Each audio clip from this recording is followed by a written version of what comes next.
Com o crescimento da obra iniciada pelos missionários Daniel Berg e Gunnar Wingre em 1911, o evangelho se propagou por várias partes do Brasil. Hoje contaremos a história que marca gerações.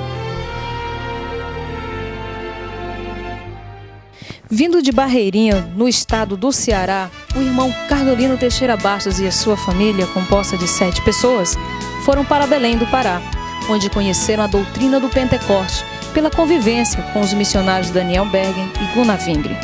No ano de 1915, o irmão Cardolino Teixeira Bastos, com sua família, vieram para a região do Rio Branco, atual estado de Roraima, e na Vila do Carmo, atual Boa Vista, começou a pregar a doutrina do batismo com o Espírito Santo, porém, não foi compreendido pelas igrejas da época, razão pela qual foi aconselhado a sair da Vila do Carmo para fixar residência na Fazenda Altamira, de propriedade do senhor Antônio Pinheiro Galvão, na ilha de Maracá. Em 1937, aos 77 anos, o irmão Cardolino Teixeira Bastos faleceu durante 9 anos, sendo dirigida por irmãos, os quais se reuniam em lares, perseverando na fé. Em 1946, assume então o primeiro pastor, Quirino Pereira Pérez, que em 28 de agosto de 1948 formalizou a personalidade jurídica da igreja, gerando assim o estatuto publicado no Diário Oficial sob o número 35, intitulado Estatuto da Igreja Assembleia de Deus. Construiu o primeiro templo, este feito de taipa, coberto com palha de anajá, um ambiente em que nos cultos à noite era clareado pela luz de carbureto e a glória de Deus se manifestava. 1950, um período em que a igreja recebe seu segundo pastor-presidente, Benjamin Matias Fernandes, que construiu o segundo templo em alvenaria. Um momento marcado pela dificuldade de se adquirir materiais de construções. Porém, pastor Benjamin deixou o templo no ponto de receber a cobertura. 1953. A fim de continuar a obra, foi enviado o terceiro presidente, pastor Joviniano Rodrigues Lobato, que prosseguiu com a construção do templo, inaugurando-o em 18 de abril de 1954. Foi um marco da igreja na época. 1955, o quarto presidente, pastor Samuel Bezerra Cavalcante, construiu o tanque batismal no interior do templo, adquiriu bancos novos, organizou o coral e pôs o nome de Filadélfia. Pastor Samuel, de bicicleta, instaurou os pontos de cultos na Fazenda Castro, atual Mucajaí, alcançando nessa dinâmica o município de Caracaraí.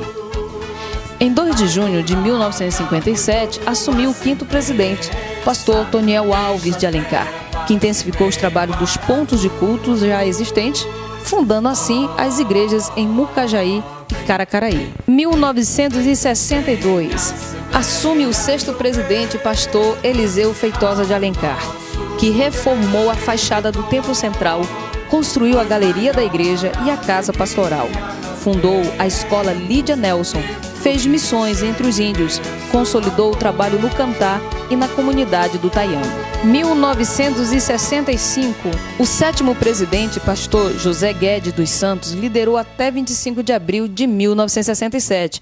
Porém, organizou o ciclo de oração, também chamado como grupo de visitadoras. Nomeou líderes nos trabalhos em Bonfim, Vila do Ailã e Serra do Sol. 1967. Neste período, o oitavo presidente, pastor Manuel Antônio Batista, manteve os trabalhos. Construiu os primeiros templos em Boa Vista, nos bairros Aparecida, Liberdade e 13 de Setembro. Mentor do conjunto Rosa de Saron e da primeira banda de música. Abriu a obra na Serra do Tepequém, Vila de Iracema, Alto Alegre, Normandia, São Luís do Anauá, São João do Baliza e nas comunidades indígenas da Maloca do Araçá e Serra da Moça. Adquiriu ainda os primeiros veículos para a igreja, além de reformar o Templo Central. 1983. Assume a presidência pastor Fernando Grangeiro de Menezes, com 3 congregações, 2 pontos de pregação e 8 obreiros no interior. Organizou a Escola Bíblica Dominical. Em sua gestão, criou a Secretaria de Missões, SEMAD.